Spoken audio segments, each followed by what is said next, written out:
Stress hormone कहते हैं, यानी ऐसा हार्मोन जो स्ट्रेस को मैनेज करता है। परेशानी और उलझन के वक्त, दबाव के वक्त, प्रेशर के वक्त, परेशानी गम के वक्त ये हमारी बॉडी को इस काबिल बनाता है कि वो परेशानी, उलझन, दबाव, प्रेशर को झेल सके। इसलिए इसको स्ट्रेस हार्मोन बोलते हैं। इसकी कमी होगी ना तो जिसम थका थका होगा, परेशान परेशान सा, उलझा उलझा सा होगा। नंबर 3, वेट लॉस और वेट गेन वाले लोगों में इसका इम्बैलेंस पाया जाता है। हम लोगों में मूड चेंजेस, मूड स्विंग नजर आते हैं। बहुत हद तक मूड स्विंग्स को भी कॉर्टिसोल कंट्रोल करता है। आपने देखा होगा कि इधर हवा चली तो लोग बीमार हो जाते हैं, इधर मौसम बदला तो लोग बीमार हो गए। यानी इम्यूनिटी कुव्वत मुदाफत की कमी, वीक इम्यून रिस्पॉन्स भी कॉर्टिसोल की वजह से होता है। और सबसे बड़ी वजह स्लीप डिस्टर्बेंस। जिन लोगों में स्लीप की डिस्टर्बेंस है, यानी नींद का उतार चढ़ाव है, नींद की कमी जाती है, तो उनमें कॉर्टिसोल का इम्बैलेंस पाया जाता है। बिस्मिल्लाहिर्रहमानिर्रहीम। साथियों, आप देख रहे हैं इल्म की बातें और आज हम बात कर रहे हैं स्ट्रेस हार्मोन के ऊपर, जिसका असल नाम है कॉर्टिसोल हार्मोन। कॉर्टिसोल साथियों, कॉर्टिसोल असल में एक ऐसा हार्मोन है जो हमारे किडनी के ऊपर एड्रेनालिन से पैदा होता है। अच्छा, इसकी बड़ी कमाल बात है, ये स्ट्रेस को मैनेज करता है, इसलिए इसको स्ट्रेस मैनेजर बोलते हैं। ऐसा हार्मोन जो दबाव को, परेशानी को, उलझन को, प्रेशर को, एंजाइटी के अटैक को जो झेलने में मदद देता है ना, ये हार्मोन स्ट्रेस हार्मोन कहलाता है और ये कॉर्टिसोल है। ठीक साथियों, ये हमारे गुर्दा जो हमारे किडनी होते हैं इसके ऊपर पाया जाता है, एड्रेनालिन ग्लैंड। अब जरा रुकिएगा, आपने उर्दू में एक मुहावरा सुना होगा, कहते दिल गुर्दा रखना। ठीक है, दिल गुर्दा रखना, यानी अब मुझे समझ आई जब मैं कल इसको रिसर्च वर्क कर रहा था कि दिल गुर्दा रखना से मुराद है कि सारा स्ट्रेस तो हमारे गुर्दों ने लेना है ना, ये वाली बात। तो दिल गुर्दा रखना यानी हिम्मत करना, हौसला करना, बहादुरी दिखाना, दिलेरी दिखाना। तो भाई दिल गुर्दा जो रखा जाएगा ना, वो कॉर्टिसोल की वजह से होगा। जितना कॉर्टिसोल आपका स्ट्रांग होगा उतना आपका दिल गुर्दा होगा, उतने आप बाहिम्मत होंगे, दिलेर होंगे, आप परेशानियों को झेलने वाले होंगे, मजबूरियों को झेलने वाले होंगे, आप दबाव और प्रेशर को झेलने वाले होंगे। तो एक बात हमें समझ आई कि हमें अपने जो कॉर्टिसोल है, जिसको स्ट्रेस हार्मोन कहते हैं, इसकी मदद, इसकी अहमियत को जानना है, इसको बेहतर बनाना है। क्योंकि अगर हम इसको बेहतर बनाएंगे तो हम स्ट्रेस को बर्दाश्त कर पाएंगे। और ज़िंदगी में तो हर मोड़ पे स्ट्रेस और परेशानियाँ आनी हैं, हर मोड़ पे उलझने होती हैं, ज़िंदगी का हिस्सा है, धूप और छाँव। ठीक है, फ़इन्ना माल उसरे युसरन इन्ना माल उसरे युसरा, हर मुश्किल के साथ आसानी है।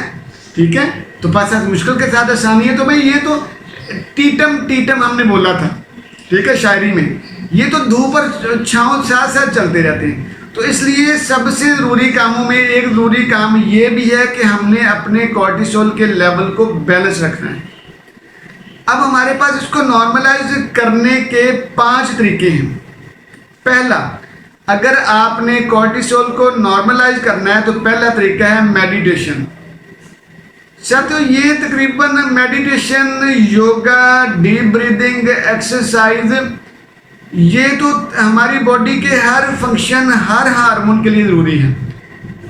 ठीक, तो पहली बात आ गई मेडिटेशन, योगा, डीप ब्रीदिंग। हमने कहा था कि मेडिटेशन को खुद या यूट्यूब से करने की पे टाइम ज़ाया ना कीजिएगा, ये नहीं होती। इसके लिए आपको बाकायदा सर्टिफिकेशन करनी चाहिए, बाकायदा सीखना चाहिए। बाकायदा सीखेंगे तो उसका आपको अल्हम्दुलिल्लाह ज़्यादा फ़ायदा होगा इंशाल्लाह। ठीक, योगा करें, ये बहुत ज़रूरी है। डीप ब्रीदिंग के ऊपर तो बहुत बात हो सकती है। ठीक साथियों, ये पहली टेक्निक आ गई। दूसरी बात, अगर आपने कॉर्टिसोल के लेवल को बैलेंस और नॉर्मलाइज रखना है तो दूसरी अपनी स्लीप पे काम करना है, यानी 7 से 9 घंटे सोना है। अब 7 से 9 घंटे सोना, और हम मॉडर्न लोग हैं, टाइम इज़ मनी, हमने इससे पहले भी बात की थी। ये मुश्किल हो जाता है। 7 से 9 घंटे अगर आप नींद पूरी करेंगे तो आप अपने कॉर्टिसोल के लेवल को नॉर्मलाइज कर पाएंगे। ठीक, अब आगे अब सर साथियों तीसरी बात आ गई बैलेंस्ड डाइट।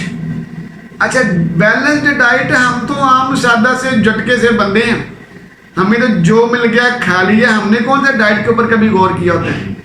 हमें क्या पता कि प्रोटीन कितनी चाहिए रोज, हमें क्या पता फैट्स कितने चाहिए, हमें क्या पता कार्बोहाइड्रेट्स कितने चाहिए, शुगर कितनी चाहिए। ठीक है, हम तो इस पर गौर ही नहीं करते हैं। अच्छा साथियों, जो बंदा डाइट के बैलेंस होने पे या बैलेंस्ड डाइट पे गौर नहीं करेगा तो ज़िंदगी में तरक्की नहीं करेगा। मैंने बहुत बड़े बड़े लोगों को देखा है कि वो अपनी डाइट के मामले में बड़े सिंसियर होते हैं, बड़े कॉन्शियस होते हैं, बड़े टची होते हैं। अपना लंच घर से लेके आते हैं या घर से मंगवाते हैं। ठीक, यानी बड़े इस मामले में सीरियस और संजीदा होते हैं। हमें तो कोई मसला नहीं, हम तो जानवरों की तरह जहाँ से मर्जी चर लिया, जहाँ से मर्जी खा लिया, जो मिला हमने खा लिया। हमें लगता है कि ये जो मिल रहा है ये दोबारा मिलना ही नहीं है ना। इसलिए हमारी सेहतें और हमारे जो बॉडीली सारे फंक्शन है वो आपके सामने हैं। जी साथियों, आखिरी चौथी बात आ गई एक्सरसाइज डेली। ये बात वैसे पहले भी हो गई थी, यानी एक्सरसाइज करना। एक्सरसाइज से मुराद है फिजिकल एक्सर्शन करना, पसीना। ये हमारे जो डॉल्फिन वाले हैं, इनका ट्रेनिंग सेंटर था, तो मैं उसके ऊपर लिखा हुआ बहुत बड़ा यानी रेस्क्यू 1122 वाले उन्होंने लिखा हुआ sweat is better than blood. पसीना ब्लड से बेहतर है। ठीक है, अगर आप पसीना बहाओगे तो खून नहीं बहेगा, खून नहीं निकलेगा। ठीक है, तो ये बहुत जरूरी है, स्वेटिंग वाली एक्सरसाइज करनी है जिससे आपका पसीना निकले। ठीक है, तो ये जरूरी बात है। हम एक्सरसाइज का तो कहते थक गए हैं, वॉक करें, ब्रिस्क वॉक करें, नहीं, इसका कोई पता नहीं भाई साथियों। जो बंदा, स्टडीज ये कहती हैं कि जो बंदा 10,000 कदम 10,000 स्टेप एक दिन में नहीं चलता है वो बंदा सेहतमंद नहीं है। और जब आपने पैदल चलना है तो फिर आपने पैदल चलना, फिर कोई काम नहीं करना।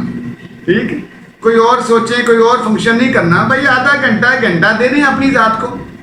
ठीक, लेनी आखिरी बात साथियों इसकी, स्टे हाइड्रेटेड। ये भी बड़ा जरूरी है। पानी जो है ना, देखो प्रोटोप्लाज्म पानी, हमारी जात का पानी जो है वो 71% है। तो हाइड्रेशन यानी वाटर, पानी का इस्तेमाल बहुत जरूरी है। ठीक है, पानी को मेजर, असल में कुछ लोग होते हैं ना कि उनकी बॉडी पानी को कंटेन नहीं करती है ना। ठीक है, वो पानी पीते हैं तो फिर उनको वॉशरूम जाना पड़ता है, इसलिए उनके लिए इशू बना रहता है। इसलिए लोग पानी का इस्तेमाल ही बहुत कम करते हैं। साथियों, पानी मैं अपने बच्चों को समझाता होता हूँ। ठीक है, पौधों को 2-3 दिन पानी ना देने के बाद पौधे ऐसे मुर्दा आ जाते ऐसे करके, है ना। तो मेरे बच्चे छोटे हैं, मैं उनको समझा रहा होता हूँ मिसाल में। मैंने कहा देखो, पौधों को पानी देते हैं ना तो पौधे इतने प्यारे खिल के सामने आते हैं, बड़े ग्रीन हरे भरे हो जाते हैं। ठीक, यही साथियों हमारी मिसाल है। अगर हम पानी का इंटेक ज्यादा कर देंगे तो हम ऑटोमेटिकली बेहतर होते चले जाएंगे। ठीक है, लेकिन अगर हम पानी का इस्तेमाल कम करेंगे तो हमारी बॉडी डिहाइड्रेटेड रहेगी तो हमें चिड़चिड़े, उलझनों वाले, परेशानियों वाले, परेशान से, चिड़चिड़े से हो जाएंगे। ठीक है, तो इसलिए ये बहुत ज़रूरी है कि हम अपने आप को हाइड्रेशन की तरफ लेके जाएं। ठीक है साथियों, अगर आप ये नहीं करोगे ना तो आपको 5 तरह के नुकसानात का भी सामना करना पड़ेगा। पहला नुकसान क्या है? फिटीग। कॉर्टिसोल का लेवल अगर इम्बैलेंस हो जाए, कम हो जाए खास तौर पर, तो आप थके उलझे आप एमे चिड़चिड़े से हो जाएंगे। तो फटीग से बचना है तो आपने कॉर्टिसोल का लेवल बेहतर बनाना है। ठीक, दूसरा, आपने लोग देखे होंगे कि बहुत ही जो इम्बैलेंस बॉडी वाले होते हैं, यानी डी शेप। अगर आप पेट को देखें ना तो डी बन रहा होता है, बहुत ज़्यादा उन्होंने वेट गेन किया होता है। ठीक, देखो साथियों, स्टडीज ये कहती हैं कि आप सीधे खड़े हो जाओ, सीधे खड़े होके अगर आप अपने पाँव को देखते हैं और पाँव आपके नजर आते हैं तो आप सेहतमंद हैं।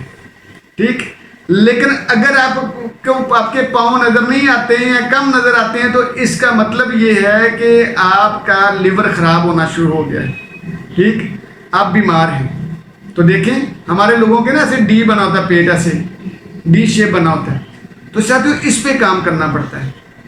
तो वेट गेन ज़रूरत से ज़्यादा वेट का ज़्यादा या ज़रूरत से ज़्यादा वेट का कम, ये भी मसला है। साथियों एक चार्ट मिल जाता है ना कि इतनी हाइट में इतना वेट होना चाहिए, ठीक है। ये जब आप उस चार्ट को यूट्यूब से डाउनलोड कर दें, कोशिश करूंगा कि मैं इसको साथ ही आपको पिन अप कर दूं, मेरे पास है चार्ट ये, ठीक। आगे चलते हैं साथियों, मूड चेंजेस, अगर कॉर्टिसोल का लेवल कम होगा तो मूड चेंजेस पे भी इफेक्ट आएगा। और ये बड़ा मसला है, किसी बात पे एवं खुश हो जाना और उसी बात पे एवं नाराज हो जाना, ठीक, ये आ गया जी। अब चौथी बात जो बहुत ही ज़रूरी है और तकरीबन हमने ये हार्मोन के हर लेक्चर में हमने ये बात कही है कि स्लीप डिस्टर्बेंस जो है ना वो हर मसले का मुझे समझ आती है कि एक वजह है स्लीप डिस्टर्बेंस। और सोना आपने 7 से 9 घंटे, तो भाई स्लीप डिस्टर्बेंस होती है अगर आपको जो है वो ना हो, ये कॉर्टिसोल का लेवल बेहतर ना हो, बॉडी जो है वो थकी थकी सी रहती है, ठीक है साथियों। तो ये आज हमने बात की स्ट्रेस हार्मोन के ऊपर।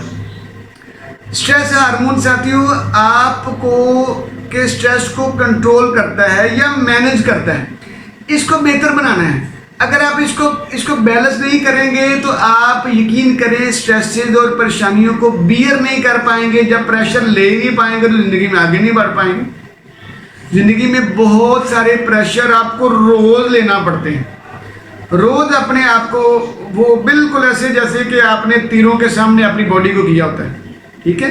तो साथियों हमारी आपसे गुजारिश है कि हमारी इन इल्म की बातों को अमल की बातें बनाइएगा, क्योंकि हमारी यकीन करें ये हमारी इल्म की बातें अमल की बातें हैं। जब ये अमल की बातें बनेंगी तब आपकी ज़िंदगी में निखार पैदा होगा, तब आपकी ज़िंदगी हल्की फुल्की हो जाएगी, तब आपकी ज़िंदगी आसान होना शुरू हो जाएगी।